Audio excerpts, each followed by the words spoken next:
Yesterday in the FIDE World Cup in Baku, we saw game 2 of the third round matches.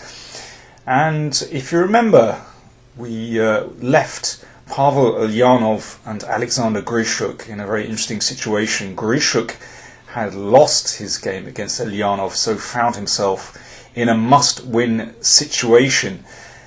Well, we join their second game after 45 moves, and Grischuk has tried very hard to stir things up, but Eljanov, little by little, got an iron grip on the position.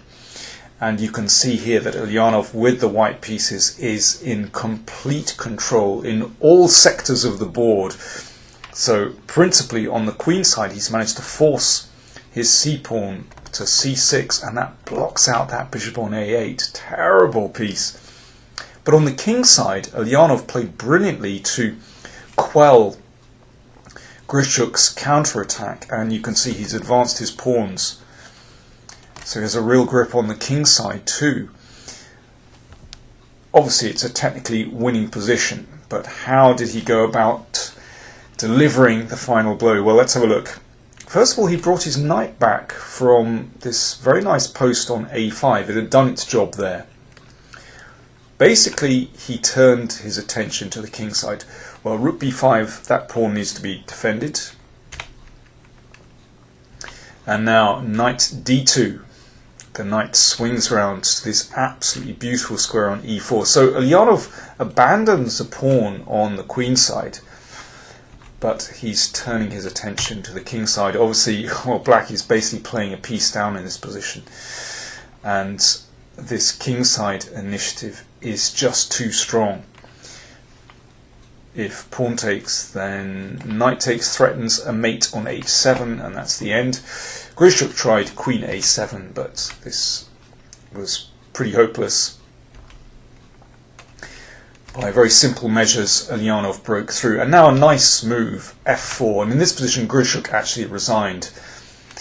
The f-pawn's advance makes room for the rook to come to g3, so the final piece joins the attack, and that is fatal. If black gives a check, then the king is perfectly safe on h3, and if f6, the rook joins the party, and that's all over. Really convincing victory from Eljanov, so he goes through into the next round, putting out Grischuk, top 10 player. There are so many interesting matches. The other match that I'd like to highlight is that between Anish Giri and Peter Leko. Magnus Carlsen tweeted that he predicted this match would be all draws. You know, I can understand why he said that, because both Giri and Leko are great experts in the opening. They do their research really well, and often that can just kind of cancel out. Also, they're great technical players too. So, yeah, not an easy match for Giri, who's clearly the favourite on rating, but Leko is incredibly experienced and, as I said, a great technical player. They both players draw a lot of games, so many would thought this match would go to the Armageddon game, and then anything can happen. But let's see. The first game was drawn. This is game 2. And yep, a draw looks like it's on the cards. It was a Catalan, and we have a very typical Catalan situation where the D and C pawns have been traded off, and it's looking a bit dull. You know, Anderson and Karpov used to play, and Ribley in the 1970s, 1980s used to play lots of games in this kind of Catalan position and agree a draw after 20 moves. And that's the way this one looked like it was heading. But let's see. Knight e5 from Giri. Okay, the knight moves to a nice position. I mean, white is, of course, slightly better. His rooks are more harmoniously placed. But the crucial thing is that black controls the entry point, so everything is okay. h6. Well, if this is traded, then, of course, the bishop is fine. White doesn't have time to come into d7. So the bishop drops back to d2. And now Leko tries to straighten his rooks out. Of course, rook c7 would be met by bishop d6 here. Knight d3, so perhaps wanting to come into c7 with the rook. And now if rook a c8, then bishop a5 might be a little bit annoying.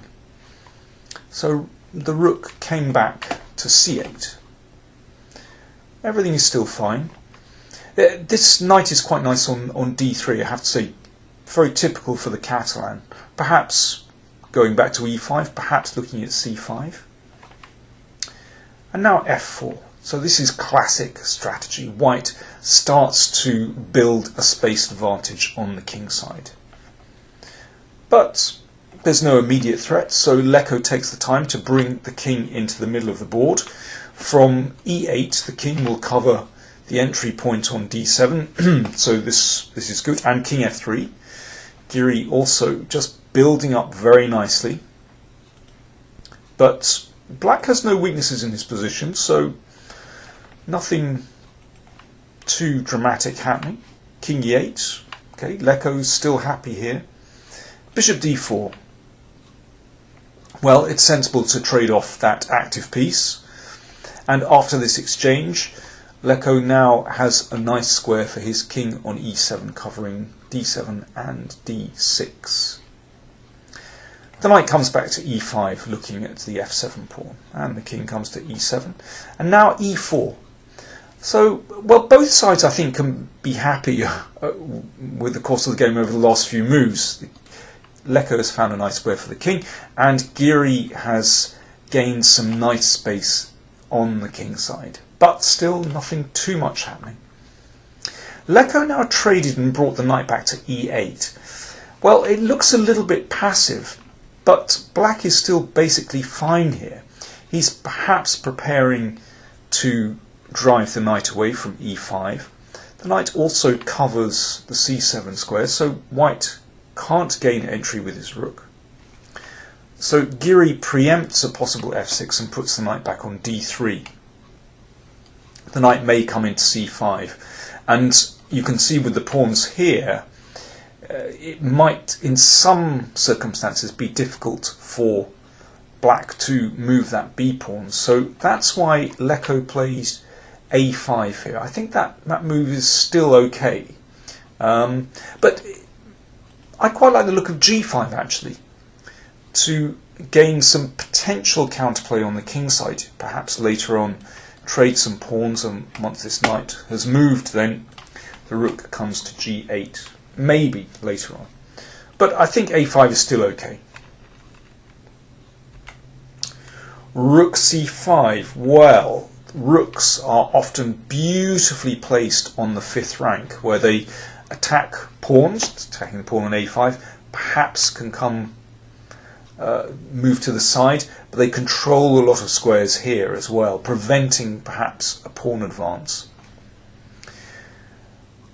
But I think black still has this under control. The move I like here is rook d8. Attacking the knight, the king moves across, and now b6. And there's a little tactic here. If rook b5, then knight d6. Of course, that can't be taken because of knight c4 check. So the rook would have to come back down the c file, and then maybe f6. Of course, if rook c6, then black's rook can cover with rook d6. Of course, white is slightly better here, but I think that offers Leko the best chance of holding the game. Say he played king d6, and to my eyes that looks like a very strange move. Just optically, I don't like it that the king treads on the toes of the knight on e8. It looks funny to me. Perhaps he was anticipating rook b5, but then the king goes back. And I think black is fine here. But Giri played rook c3. Good move. He maintains the option to perhaps go to the b file. Still looking at the c file. Very flexible move. Leko played rook a6, and I think this is basically just the wrong way for the rook. And now Giri moves in very nicely. So the rook attack, the pawn attack, the rook has to come to b6. And now after rook d3, there's nothing to prevent the rook coming down to d7. And you can see black is really passive here. Of course, Leko's rook has managed to escape from behind the barriers, but still, this is absolutely horrible. And white's king completely safe. I mean, look at this wonderful pawn chain, covering the king but preventing the knight moving as well. And this is such a beautiful position for white. I think objectively this is now gone, actually, because white is breaking through on the king side. Rook e7, this is really nasty. That knight has no moves, and if the king comes back, then, well, white takes a pawn for free, and then e6 is lost as well. f5 was played, but the king wanders up the board. This is beautiful. And now, look what happens if the king comes back to protect the knight.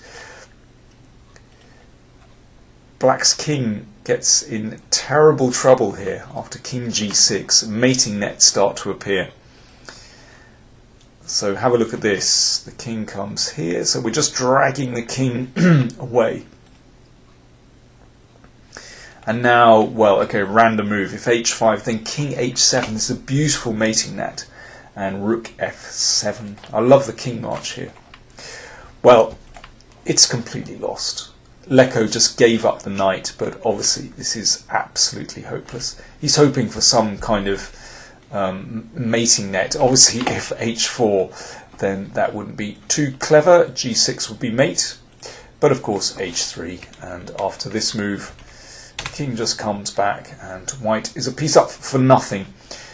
Very nice technical game by Giri, who just exploited a slight, well, misstep, you could say, from Leko. So, Anish Giri goes through very smoothly. Other players going through: Karyarkin, Wojtaszek, Mamedyarov, Yakovenko, who put out Ivanchuk, Wei Yi, the young Chinese player, went through very smoothly. Caruana. But into tie breaks, we have Wesley So, Nakamura, Nepomniachtchi, Kramnik, Adams. Well, they're playing today. Watch out for my next report, and we can find out how they all got on.